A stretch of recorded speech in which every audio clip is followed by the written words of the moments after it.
আর তো আগে থেকে এখানে আছে।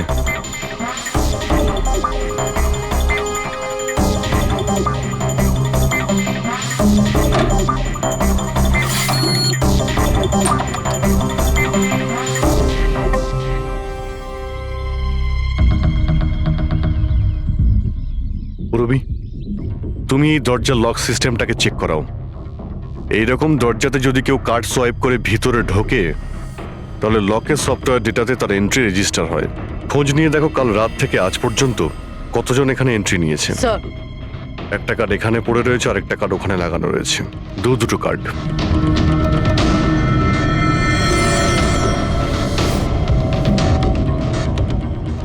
এত বড় অবহেলা! তুমি কি কার্ডটা হারালে কি করে? তুমি কি জানো তোমার এই অবহেলার জন্য আমাদের হোটেলের কতটা রেপুটেশন নষ্ট হচ্ছে? ম্যাডাম, আমি মাস্টারকে সবসময় সামলেই রাখি। আর কালকে যখন আমি সব রুম পরিষ্কার করছিলাম ওটা আমার সঙ্গেই ছিল, কিন্তু কালকে যখন কীর্তি ম্যাডামের রুম আমি ক্লিন করতে যাই তারপর থেকে ওটা খুঁজেই পাচ্ছি না। জানি না কোথায় পড়ে গেছে। সেটা এই কার্ডটা নয় তো আবার? না না স্যার, এটা ওই মাস্টার কার্ড নয়। অদ্ভুত ব্যাপার, আপনি এক ঝলকেই বুঝতে পারলেন যে এই কার্ডটা সেই কার্ড নয়। স্যার, আমাদের যে মাস্টার কার্ডটা ওটা হোয়াইট কালারের হয় আর তার উপরে মাস্টার কার্ড লেখা থাকে। স্যার, এটা একটা নর্মাল কি কার্ড যেটা শুধুমাত্র আমরা গেস্টদের জন্য অ্যালট করি। I see. আচ্ছা, এই নিখিলের রুমে কি আরো কেউ ছিল নাকি? না না স্যার, উনি একলাই ছিলেন। তাহলে ওর রুমে দুটো কি কার্ড কি করে এলো? দুটো কি কার্ড? স্যার, 1 মিনিট, আমি এক্ষুনি জেনে বলছি। একটু চেক করে দেখো তো মিস্টার নিখিলের নামে আর কোনো কার্ড ইস্যু হয়েছে কিনা। হ্যাঁ ম্যাম, ডুপ্লিকেট কার্ড।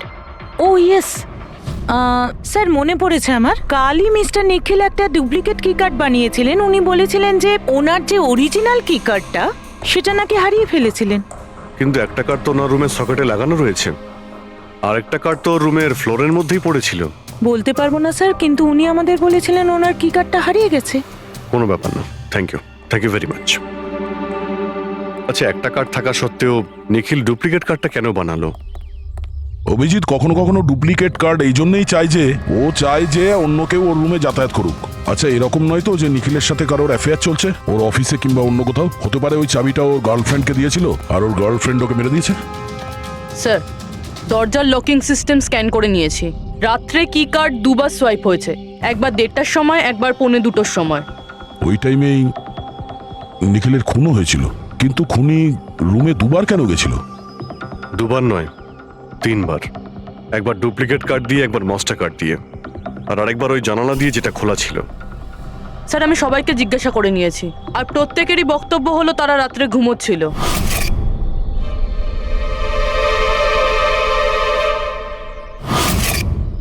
সবাই ঘুমিয়েছিল? তাহলে ওই 3 জনকে যারা নিখিলের ঘরে ঢুকেছিল, আর তাদের মধ্যে খুনি কে? এর বুকের ওপর যে আঘাতের চিহ্ন আছে এর থেকে এটা পরিষ্কার বোঝা যাচ্ছে যে একে কোনো ধারালো ছুরি দিয়ে আঘাত করা হয়েছে। তাহলে আমাদের প্রথম মার্ডার ওয়েপেন হলো একটা খুব ধারালো ছুরি। তখন বলেছিলাম না যে এর নাকের হাড়টা ভেঙে গেছে আর এর এই খাদ্যনালীটাও ড্যামেজ হয়েছে। হ্যাঁ, এই সব কিছু থেকে বোঝা যাচ্ছে যে এমন কোনো জিনিস দিয়ে ওর মুখ চেপে ধরা হয়েছিল যাতে ওর দম বন্ধ হয়ে যায়। এক্স্যাক্টলি। আর এই কাজটা করেছে কেউ এই বালিশটা দিয়ে, কারণ এই বালিশটা রোয়া আমি এর নাকের ওপর, এর গলায় আর মুখের ওপর পেয়েছি। তাহলে আমাদের মার্ডার ওয়েপন নাম্বার 2 হলো এই বালিশ। অভিজিৎ, মনে আছে ঘরের মধ্যে যখন ঢুকেছিলাম তখন আমি তোমাকে বলেছিলাম কোনো অদ্ভুত গন্ধ পাওয়া যাচ্ছে? হ্যাঁ, আপনি বলেছিলেন যে ওই কেমিক্যালের মতো একটা গন্ধ আসছে। এক্স্যাক্টলি অভিজিৎ, ওই কেমিক্যাল হচ্ছে ডায়াবেটিসের ওষুধ, যেটা ডায়াবেটিসের পেশেন্টরা প্রায় ইনজেকশনের মাধ্যমে নিয়ে থাকে। এই দেখো, এই যে এখানে। আমার মনে হয় না যে ও ডায়াবেটিস ছিল। এই যে ইনজেকশনটা কোনো আনাড়ি লোক দিয়েছে। ও একে ডায়াবেটিসের ওষুধটা শুধু মেরে ফেলবার জন্যই দিয়েছে। স্যার, ওই কেমিক্যালটা নয় তো যেটা ডায়াবেটিসের রোগীদের জন্য তো ওষুধের কাজ করে, কিন্তু যদি কোনো নর্মাল মানুষ নিয়ে নেয় বা ওভারডোজ হয়ে যায় তাহলে মারাও যেতে পারে। এক্স্যাক্টলি। এই 3টে পদ্ধতির মধ্যে যে কোনো একটা পদ্ধতি দিয়ে একে মারা যেত। তাহলে খুনি 3টে পদ্ধতি প্রয়োগ করলো কেন একে মারার জন্য? কারণ খুনিও একজন নয়, 3 জন। কি? ঠিক আছে, মেনে নিচ্ছি যে একে 3 রকম পদ্ধতিতে মারা হয়েছে, কিন্তু জানতে কি করে পারবো যে কোন পদ্ধতির দ্বারা এই লোকটা মারা গেছে? এইটাই সবচেয়ে বড় দাঁদা বস, এইটা সলভ করা এখনো বাকি আছে। আচ্ছা, এই পার্টিটা কি নিখিল নিজেই দিয়েছিল? হ্যাঁ স্যার, অ্যাকচুয়ালি ও ইউএসএ থেকে একটা ভালো জব অফার পেয়েছিল, তাই ওটা সেলিব্রেট করার জন্য আমাদের সবাইকে নিয়ে একটা গেট টুগেদার রেখেছিল। তার মানে নিখিলের সমস্ত স্টাফেরা এখানে এসেছিল। হ্যাঁ, নিখিল স্যারের টিমের সবাই এখানে উপস্থিত আছে। নিখিল নিজের রুমের ডুপ্লিকেট চাবি বানিয়েছিল, যদিও ওর কাছে অরিজিনাল চাবিটাও ছিল। এই ব্যাপারে তোমরা কেউ কিছু বলতে পারবে? আগে ম্যাম, সে ব্যাপারে তো আমরা কিছুই জানি না। আচ্ছা, ওর কারোর সঙ্গে কোনো অ্যাফেয়ার চলছিল নাকি? অ্যাফেয়ার? নিখিলের তো একটাই অ্যাফেয়ার ছিল। কার সাথে? নিজের কাজের সঙ্গে স্যার। উনি এত ডিটারমাইন্ড আর অ্যাম্বিশাস ছিলেন যে সব সময় শুধু কাজ কাজ আর কাজ। আচ্ছা, যখন নিখিল মারা যায় তখন আপনারা কখন জানতে পারলেন, মানে কিভাবে জানলেন? অ্যাকচুয়ালি স্যার, কালকে পার্টির পরে খুব ঝামেলা হয়ে গেছিল, তাই সকালে আমরা ভাবলাম যে একবার গিয়ে ওর সাথে সবকিছু শর্ট আউট করে নিই। তো যখন ওর রুমে গেলাম, আমরা অনেকক্ষণ ধরে দরজা ধাক্কা দিয়েছিলাম। আর স্যার, যখন অনেকক্ষণ ধরে দরজা ধাক্কানোর পরেও দরজাটা খুললো না, তখন আমরা হাউসকিপিংকে জিজ্ঞাসা করলাম, কিন্তু ওদের কাছেও মাস্টার কি ছিল না। স্যার, আমি ফোনেও ট্রাই করেছিলাম, কিন্তু উনি ফোন তুলছিলেন না। আর স্যার, তারপরে যখন ফাইনালি ম্যানেজার এসে মাস্টার কি দিয়ে দরজাটা খুললো, আমরা ভেতরে গিয়ে দেখলাম যে নিখিলের লাশ পড়ে আছে। কাল রাতে পার্টি হয়েছিল, খুব হইচই হয় আর খুনও হয়। গল্পটা অনেক লম্বা মনে হচ্ছে, আমাদের একটু ভালো করে শুনতে হবে।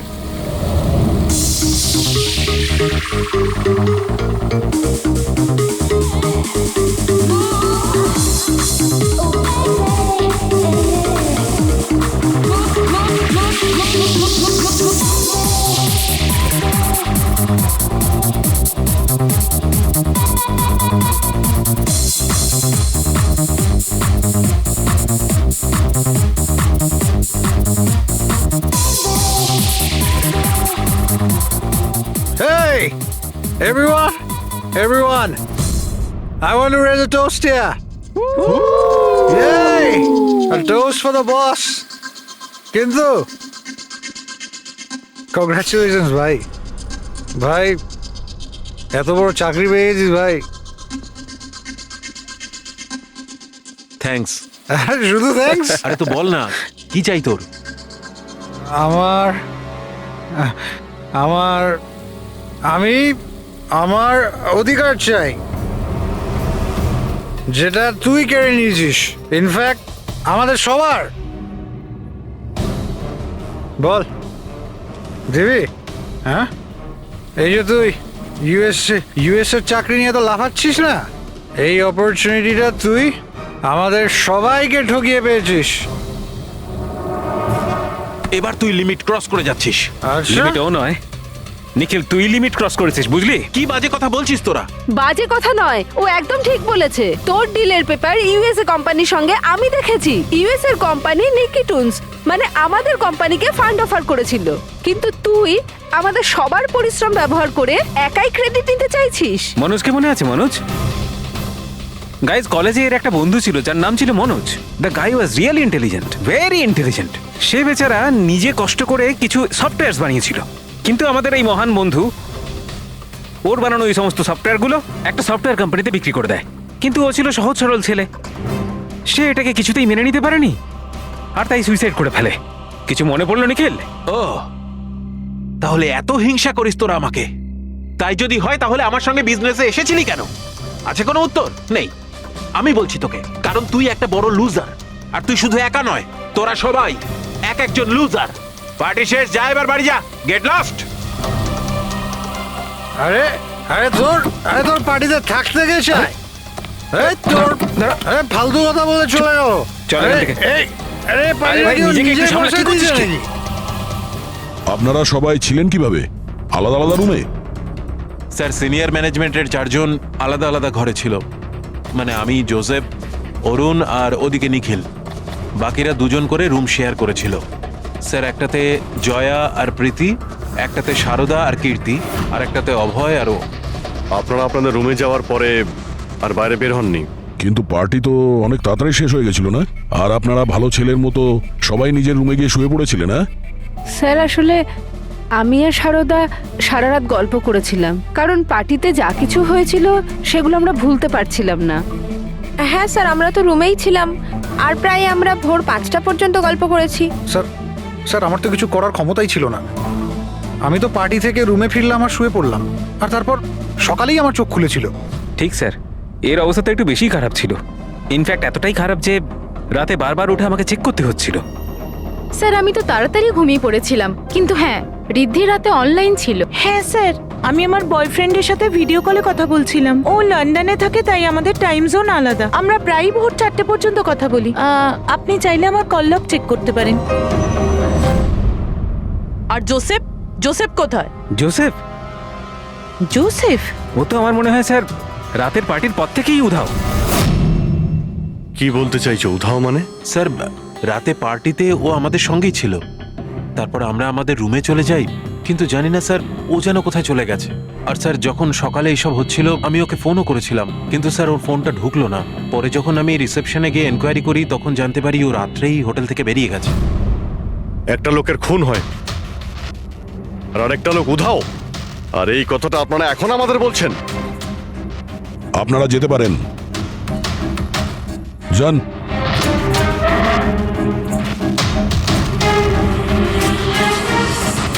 স্যার আমার তো মনে হচ্ছে এরা প্রত্যেকে মিথ্যা কথা বলছে। যতক্ষণ আসল খুনি জনক ক্ষত। এই দেখো, এই ক্ষতটা দেখছো এর বুকের ওপর? এই দুটো ক্ষত দূরত্বই সমান। আরো একটা কথা, এই ক্ষতগুলোতে ভেতরের দিকটায় একটু সূচলও রয়েছে আর বাইরের দিকটা একদম প্লেন। ডক্টর সালুকে ছুরির দাগ তো এরকমই হয় না? মানে একদিকে ভোঁতা আর অন্যদিকে ধার? হ্যাঁ দা, হয়, ছুরির চিহ্ন এইরকমটাই হয়, কিন্তু এই কেসটা সেরকম নয়। আর এই কেসটাতে এই দুটো ক্ষতর মধ্যে যে সমান, একদম সমান দূরত্ব রয়েছে, সেরকম ছুরির ক্ষততে হতে পারে না। তাই আমার মনে হয় এই ক্ষতটা কাঁচির, বুঝলে, কাঁচির, যাতে সূচলো দিকটা ভেতরের দিকে থাকে আর প্লেন দিকটা বাইরের দিকে থাকে। আর এই কাঁচিটাও খুব সাধারণ এলেবেলে কাঁচি নয়। স্যার আমি কাঁচিটা বাইরে গার্ডেনের থেকে পেলাম।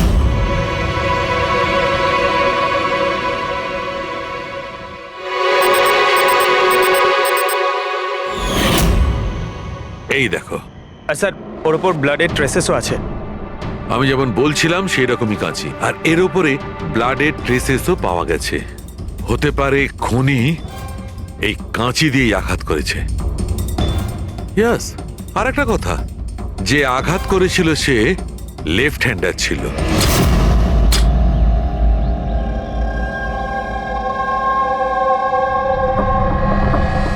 এই দেখো, যখন কোনো লোক বাঁ হাত দিয়ে আঘাত করে তখন ক্ষতটা ডান দিকে হয়, আর যদি ডান দিক থেকে আঘাত করা হয় তখন ক্ষতটা বাঁ দিকে হয়।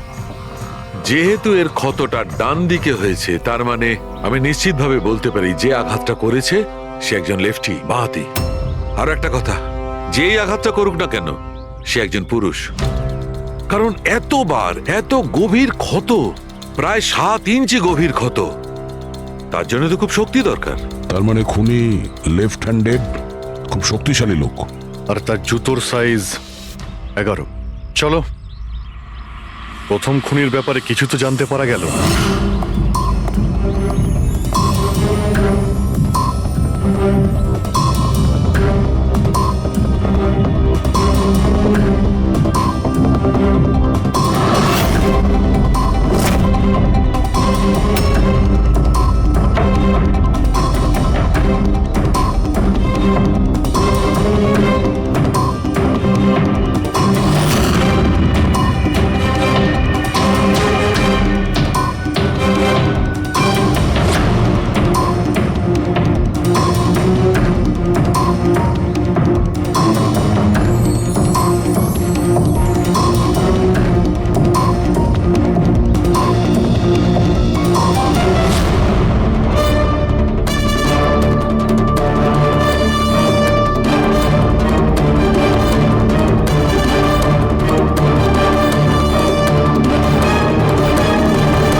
স্যার দুজন, অরুণ আর অভয়। বাঁহাতি। অরুণ সিঙ্গেল রুমে ছিল আর অভয় সমীরের সাথে রুম শেয়ার করেছিল। সমীরের সাথে, যার কোনো জ্ঞানই ছিল না। তার মানে হলো অভয় যদি নিখিলের রুমে গিয়ে খুন করে তাহলে সমীর কিছু জানতেই পারবে না। আর স্যার অরুণ, ও তো একা ছিল। এই দুজনেরই পোটেনশিয়াল সাসপেক্ট। আচ্ছা, ওদের জুতোর মাপটা চেক করেছো? হ্যাঁ স্যার, চেক করেছি। দুজনের মধ্যে কেউই 11 নম্বরের জুতো পরে না। অরুণ 13 নম্বরের জুতো পরে আর অভয় 8। আর যে 11 নম্বরের জুতোর চিহ্ন পাওয়া গিয়েছিল সেটা কারোর সঙ্গে ম্যাচ করেছে? হ্যাঁ স্যার, ম্যাচ হয়েছে। ধীরজ।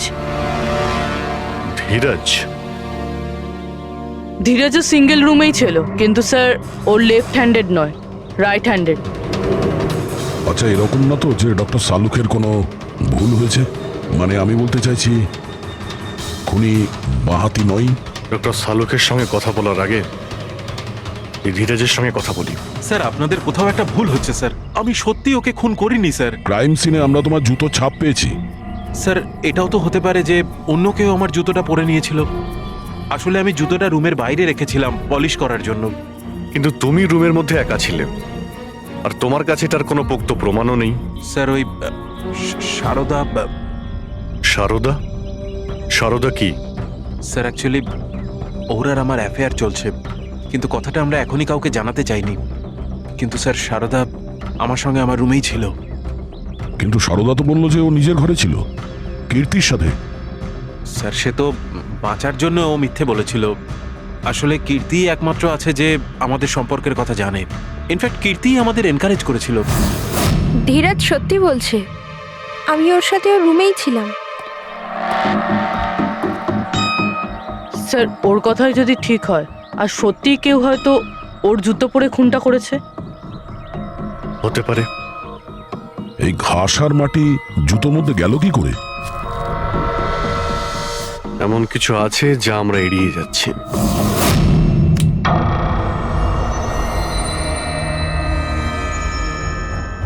নিখিলকে খুন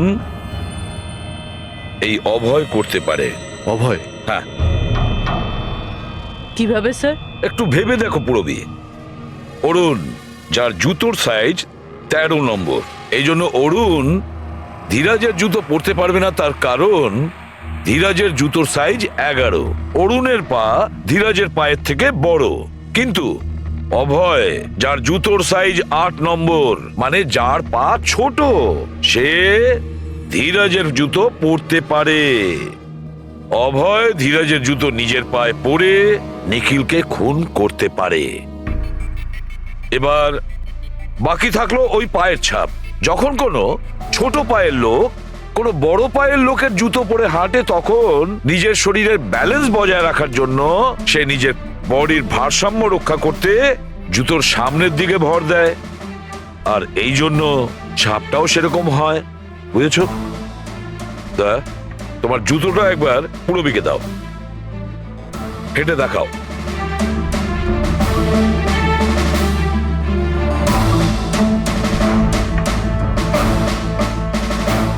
এবারে হাঁটো।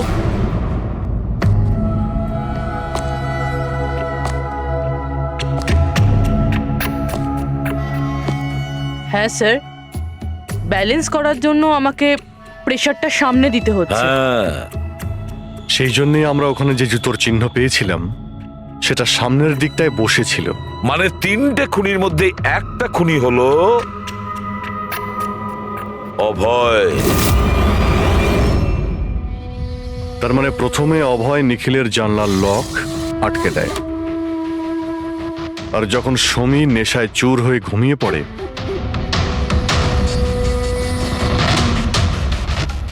অভয় বাইরে যায়, ধীরাজের জুতো পরে,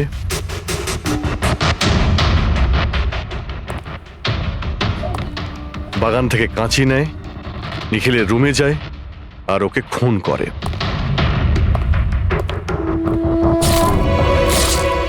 এবার খোঁজ নিতে হবে বাকি 2 জন খুনি কারা, আর এই 3 জনের মধ্যে প্রথম কে খুন করেছে।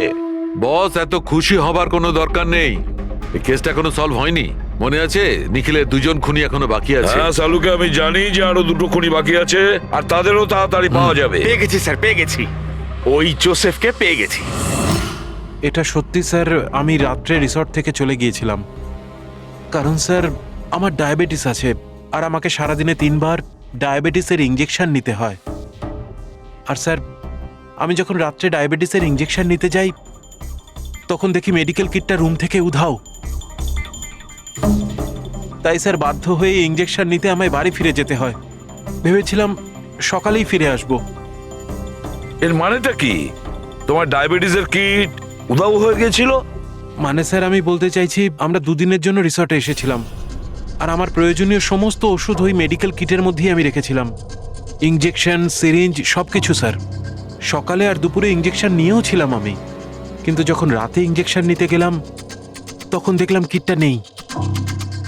কিটটা কখন কে কেন নিয়ে গেল আমি কিছু জানি না স্যার। আমরা ধরে নিচ্ছি তুমি সত্যি কথা বলছো, কিন্তু তোমার মোবাইল ফোন কেন অফ ছিল?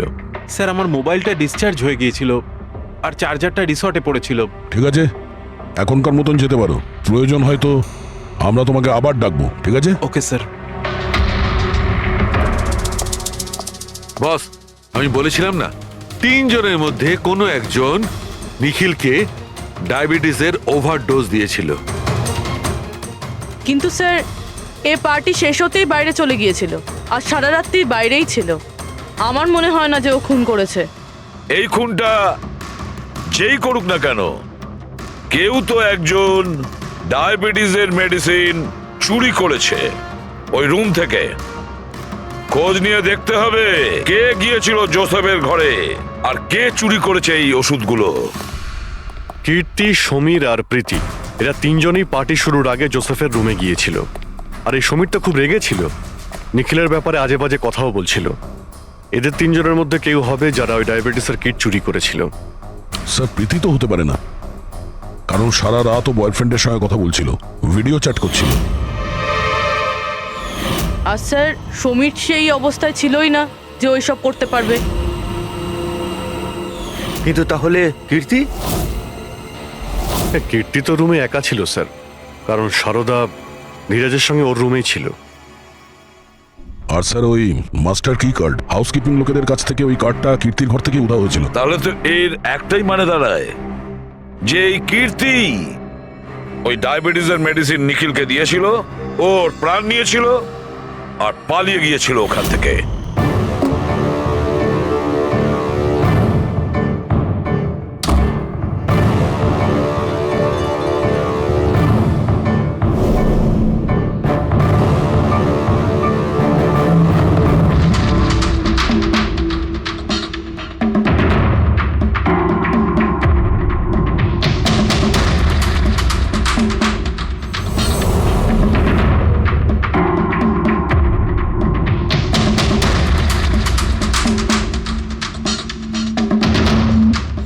স্যার, 2 জনকে তো পেয়ে গেলাম। এবার তৃতীয় খুনি নিশ্চয়ই সেই যার সাথে নিখিলের চক্কর, মানে বলতে চাইছি যে যাকে নিখিল ওই ডুপ্লিকেট কি কার্ডটা দিয়েছিল। তৃতীয় খুনি ওই যে বালিশ দিয়ে নিখিলের শ্বাসরোধ করেছে, যাতে ওর নাক আর শ্বাসনালী ভেঙে যায়। কিন্তু স্যার এ কে? আমি বলছি ওই তৃতীয় জন কে ছিল। উনি ওই যে বালিশ দিয়ে নিখিলের শ্বাসরোধ করেছে, যাতে ওর নাক আর শ্বাসনালী ভেঙে যায়। কিন্তু স্যার এ কে? আমি বলছি ওই তৃতীয় জন কে ছিল। খুনে যে বালিশটা ব্যবহার করা হয়েছিল সেটাকে আমি খুব ভালো করে চেক করেছি। আর এমনিতে তো কাপড়ের ওপর থেকে হাতের ছাপ সংগ্রহ করাটা খুব কঠিন ব্যাপার, প্রায় অসম্ভব ব্যাপার। কিন্তু এখন ইদানিং বিদেশে একটা নতুন টেকনিক ব্যবহার করা হয়ে থাকে, যার কারণে এটা সম্ভব হচ্ছে।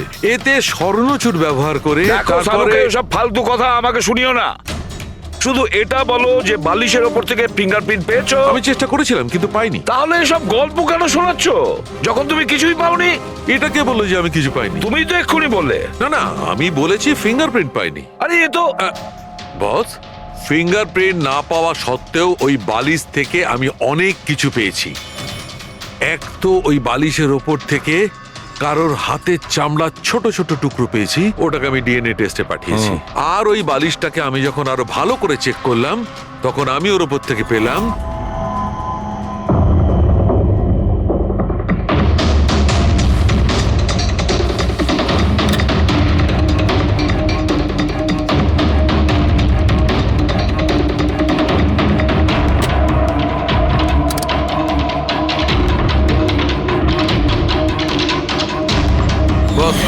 হাতের সাইজ ছোট হওয়াটা, বাম হাতের আঙুলের মধ্যে আংটি আর বালিশের ওপর নখের আঁচড়, এই সবকিছুই প্রমাণ করছে যে এটা কোনো মহিলার কাজ। দেখলেন স্যার, আমি বলেছিলাম কি না নিখিলের নিশ্চয়ই কোনো মহিলার সাথে চক্কর ছিল। কিন্তু কে কে হতে পারে? এরা ওই হাতের ছাপের সঙ্গে ওদের হাতের ছাপ ম্যাচ করিয়ে দেখুক না। না সালুকে, তাতে কোনো লাভ নেই, এতে কিচ্ছু হবে না। কেন?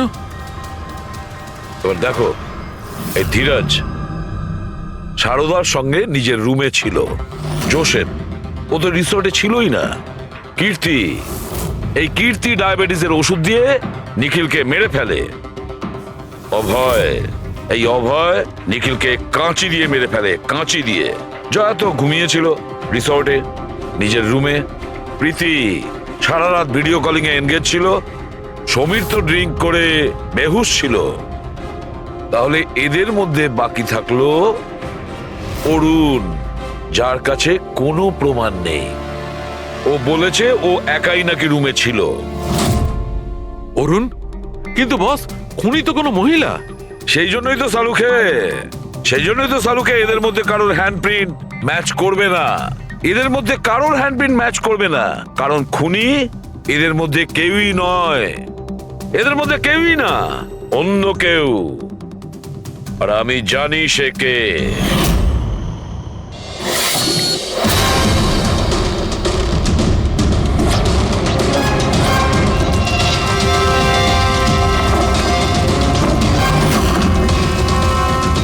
আপনি ঠিক বলেছিলেন স্যার, এটা সেই নিখিলের জন্য ওর যে বন্ধু মনোজ আত্মহত্যা করেছিল তার গার্লফ্রেন্ড। মনোজের গার্লফ্রেন্ড? কিন্তু নিখিল সেই মেয়েটাকে কি কার্ড দিতে যাবে কেন? দেয়নি, ওই কি কার্ডও নিজেই বানিয়েছিল। নিখিলের রুমের কি কার্ড তো কখনো চুরিই হয়নি, আর না কখনো সে ছায়াকে বলেছিল যে তার রুমের ডুপ্লিকেট কি কার্ড বানিয়ে দিতে। ওই ডুপ্লিকেট কি কার্ড তো ছায়া বানিয়েছিল, সেটাও নিজে নিজে। তারপরে নিখিলের রুমে যায় আর নিখিলকে খুন করে দেয়। নিজের প্রেমিক মনোজের মৃত্যুর প্রতিশোধ নেয়, ও প্রতিশোধ নেয়। বলুন স্যার, আবার আমাদেরকে ডাকলেন কেন? আগে হ্যাঁ, আপনাদের আমরা এই কারণে ডেকেছি, কারণ খুনিকে আমরা জানতে পেরেছি। আপনারা জেনে গেছেন স্যার? কে সে? আপনার জানার খুব তাড়া দেখছি। স্যার, সে তো আমি এমনি জিজ্ঞেস করছি। মিস্টার অভয়, তোমার কি মনে হয় কে খুন করেছে? স্যার, এটা আমি কি করে বলতে পারবো? এটা তো আপনাদের জানার কথা।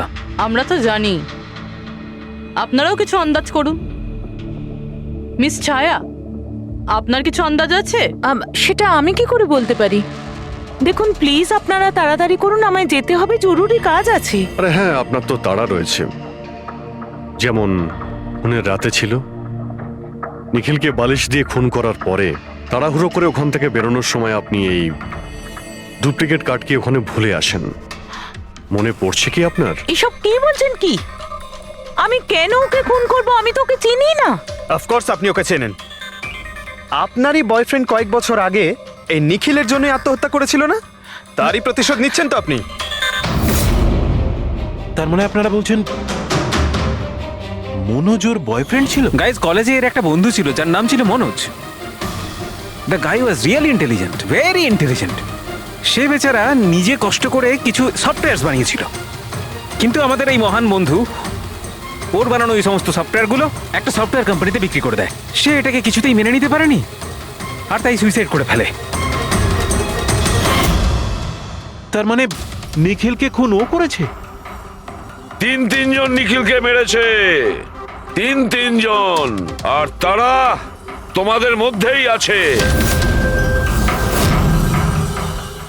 এটা কি বলছেন স্যার? এটাই যেটা আপনি শুনলেন। জিজ্ঞাসা করুন মিস্টার অভয় মৃস্কিতিকে। কি অভয়, আমরা তো প্রমাণ পেয়ে গেছি। এখন তোমরা নিজেদের দোষ নিজেরা স্বীকার করবে, নাকি পুরো ঘটনাটা আমাদের থেকেই শুনবে? বলছি স্যার, এই নিখিল আমাদের সবাইকে ঠকিয়েছিল স্যার, আর সেই কথাটা আমি কিছুতেই ভুলতে পারছিলাম না স্যার। আর শুধু সেই রাগের কারণে আমি ওকে খুন করে ফেলেছিলাম স্যার। ও যে ইউএস এর অপরচুনিটি পেয়েছিল তাতে আমাদের সবার পরিশ্রম ছিল, আর ও আমাদের সবাইকে বাদ দিয়ে একাই ক্রেডিট নিতে চাইছিল। আমি এটা সহ্য করতে পারিনি, আর আমি জোসেফের ডায়াবেটিসের ইনজেকশন দিয়ে ওকে মেরে ফেলি। যাক, ভালো হয়েছে তোমরা সবাই নিজেদের অপরাধ স্বীকার করেছো। এদেরকে অ্যারেস্ট করো। কিন্তু স্যার আপনারা এইভাবে আমাদের অ্যারেস্ট করতে পারেন না। তোমার মাথা ঠিক আছে তো? তোমাদের সবার বিরুদ্ধে প্রমাণ আছে আমাদের কাছে। প্রমাণ? আপনাদের কাছে এই প্রমাণ আছে যে আমরা ওকে মারার চেষ্টা করেছিলাম। এবার তিনটে আলাদা আলাদা লোক আলাদা আলাদা ভাবে মারার চেষ্টা করেছে, তাহলে তিনজন তো খুনি হতে পারে না। খুনি সেই যে প্রথমে মারার চেষ্টা করেছিল, আর বাকি দুজন ওরা লাশকে মারার চেষ্টা করেছিল। এবার যতক্ষণ না আপনারা এটা প্রুফ করছেন যে প্রথমে মারার চেষ্টা কে করেছে, আপনারা আমাদের গ্রেফতার করতেই পারেন না।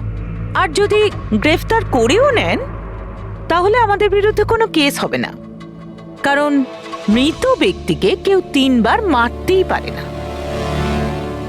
কীর্তি, ছায়া, অভয়, তোমাদের তিনজনের মধ্যে আসল খুনি কে সেটা আমরা খুব তাড়াতাড়ি বলবো। কিন্তু একটা কথা খুব ভালো করে মনে রেখো, আজ পর্যন্ত কোনো অপরাধী আমাদের হাত থেকে নিস্তার পায়নি। খুব ভালো করে মনে রাখবে।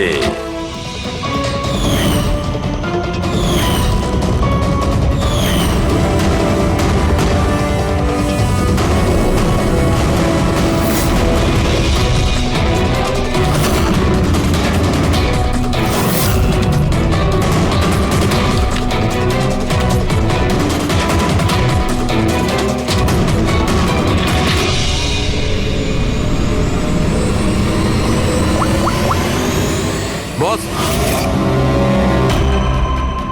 নিখিলের ওপর তিনজন আলাদা আলাদা লোক 3 রকম ভাবে আঘাত করেছিল। সবার আগে আপনার কথা ধরা যাক, কীর্তি, রাইট? আপনি নিখিলকে ডায়াবেটিসের ওষুধের ওভারডোজ দিয়েছিলেন, ইনজেক্ট করেছিলেন। সাধারণত যখন আমরা কাউকে ওষুধ দিই বা বিষও দিই তখন সেটা মানুষের দেহে ছড়িয়ে পড়ে তার রক্ত প্রবাহের মাধ্যমে। ওষুধ বা বিষ প্রথমে হার্টে পৌঁছায়, তারপর হার্ট সেটাকে পাম্প করে পুরো শরীরে ছড়িয়ে দেয়। কিন্তু এই ওষুধটা যেটা আপনি নিখিলকে দিয়েছিলেন সেটা ওর পুরো শরীরে ছড়ায়নি, বরং কিছুটা ওষুধ তো বাইরেই বেরিয়ে এসেছিল। কেন? কারণ ওর হার্ট কাজই করছিল না, হার্ট পাম্পই করছিল না, সেই জন্যে ওটা ওষুধটাকে পাম্পই করেনি। মানে যখন আপনি নিখিলকে ওষুধটা দিয়েছিলেন ততক্ষণে নিখিল মারা গেছে। এবার আপনি, আপনার নাম কি? অভয়। অভয়। অভয় একটা বড় কাঁচি দিয়ে খুব জোরে ওর বুকে আঘাত করেছিল, রাইট? এরকম অবস্থায় কোনো লোক কোনো ধারালো অস্ত্র দিয়ে যদি কারোর বুকের উপর আঘাত করে তাহলে কি হবে? তখন রক্তের ফোয়ারা ছুটবে। কিন্তু নিখিলের কেসে এমনটা হয়নি। কয়েক ফোঁটা রক্ত বেরিয়েছিল, আর সেটাও গড়িয়ে গড়িয়ে ওর শরীরের বাইরে আসছিল। কেন? এগেইন ওর হার্ট রক্তকে পাম্পই করছিল না। এই জন্য করছিল না যে হার্ট তখন কাজই করছিল না। মানে এটা পরিষ্কার, আপনি যখন ওকে কাঁচি দিয়ে আঘাত করেছিলেন ততক্ষণে নিখিল মারা গেছিল। তার মানে এটাই, নিখিলকে সবার আগে যে মারতে এসেছিল অভয় তুমি ছিলে না।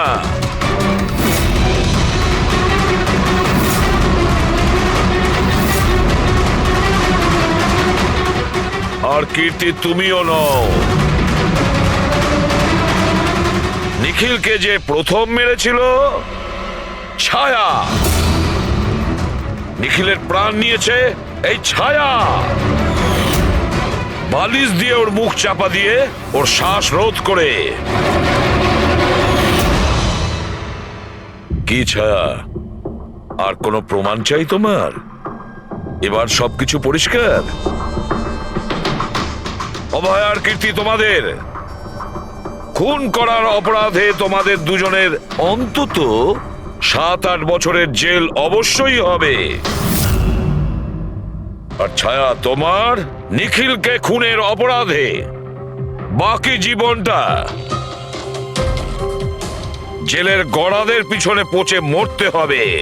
সারা জীবন জেলের গড়াদের পেছনে বসে। এত সাহস! আমার পূর্বপুরুষের সম্পত্তির দিকে চোখ তোর। যদি সাহস থাকে তাহলে সামনে এসে দাঁড়া। আমার সম্পত্তির দিকে চোখ দিলে তোর ভালো হবে না বলে দিচ্ছি আমি। ভালো হবে না কিন্তু।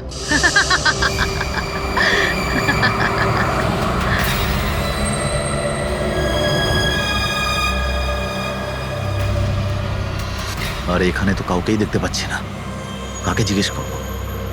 এত ঘন একটা জঙ্গল, কোনো সাইনবোর্ডও দেখতে পাচ্ছি না আমি এখানে।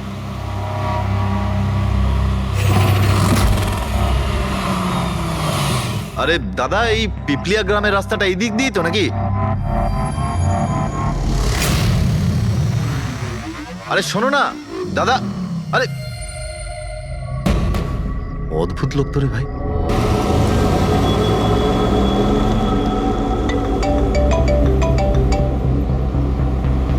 Hi baby.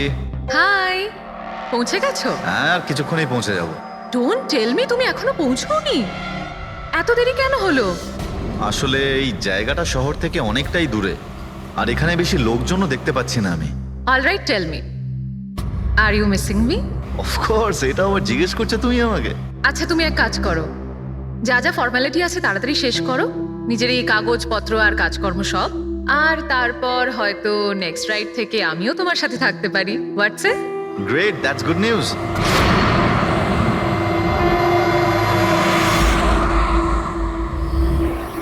আচ্ছা বেবি, আমার মনে হচ্ছে যে আমি পৌঁছে গেছি। আমি ওই বাড়িটাও দেখতে পাচ্ছি।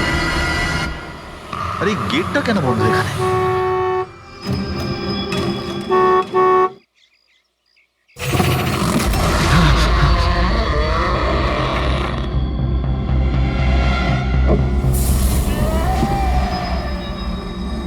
রায় রঞ্জিতের বাড়িতে যাচ্ছ? হ্যাঁ। যেও না, যেও না, তোমার জীবনের সব থেকে বড় ভুল হয়ে যাবে সেটা। যেও না, যেও না। কিন্তু আপনি কে? আমি তোমার মৃত্যু, তোমার মৃত্যু।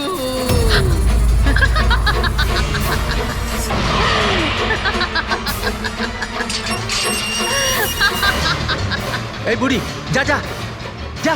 যাস না, যাস না, নাহলে তুইও মরবি। তুইও মরবি, তুইও মরবি। যা যা, যাস না, তুইও মরবি। নমস্কার সাহেব, আপনি রাজ সাহেব? হ্যাঁ হ্যাঁ।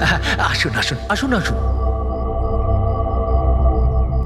Hello Raj, Raj, are you okay? কে ছিল? হ্যাঁ হ্যাঁ বন্দনা, আমি ঠিক আছি একদম। কেউ ছিল না। আমি পৌঁছে গেছি বাংলোতে। ঠিক আছে, আমি পরে ফোন করছি তোমায়। Okay okay, you take care. I speak to you soon. Bye bye by.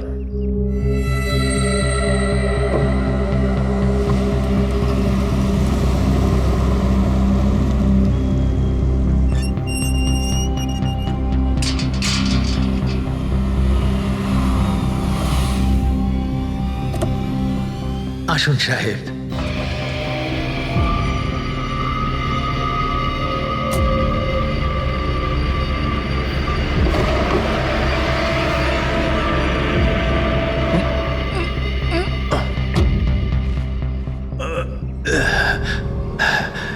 সাহেব, রাস্তায় কোনো কষ্ট হয়নি তো? না, কিন্তু ওই মহিলা কে ছিল? ওই মহিলা যে আপনার সঙ্গে কথা বলছিল, ওর নাম লালি। একটু অদ্ভুত ধরনের। ওর কথায় আপনি কিছু মনে করেননি তো? না, খারাপ লাগেনি আমার। তবে আমি একটা কথা বুঝতে পারছি না, ওই মহিলা আমাকে এই বাড়িতে ঢোকার থেকে বারণ করছিল কেন? ওর কথাটাকে আপনি সেভাবে নেবেন না, মাথায় একটু গন্ডগোল আছে, যা পারে বকবক করে। আপনি আসুন, ভেতরে আসুন।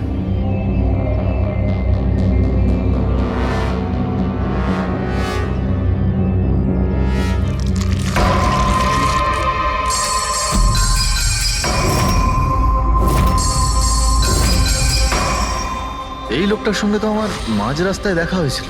হ্যাঁ, ওর নাম হচ্ছে কমল, এখানকার মালি।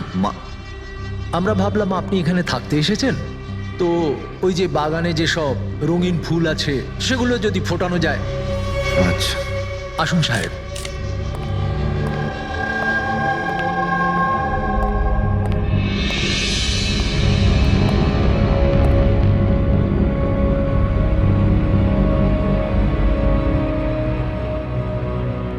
আচ্ছা একটা কথা বলুন আমায়। হ্যাঁ। আপনি কত বছর ধরে এখানে কাজ করছেন? সাহেব, এটা ধরে নিতে পারেন যে হামাগুড়ি দিতে দিতে এখানেই বড় হয়েছি। এই বাড়ি থেকে বেরোবো যখন আমি শ্মশানে যাব। সাহেব, এবার এই বাড়ি আপনার। আপনি আমাকে চাকরি থেকে বের করে দেবেন না তো? আরে না না না, কি সব কথা বলছো তুমি? তুমি একদম নিশ্চিন্ত থাকো, কোনো চাপ নেই। আর এমনিতেও এত বড় একটা বাড়ি তুমি ছাড়া আর কে দেখাশোনা করতে পারে বলো, তাই না? মানতেই হবে আপনি খুব ভালো মানুষ। আসুন।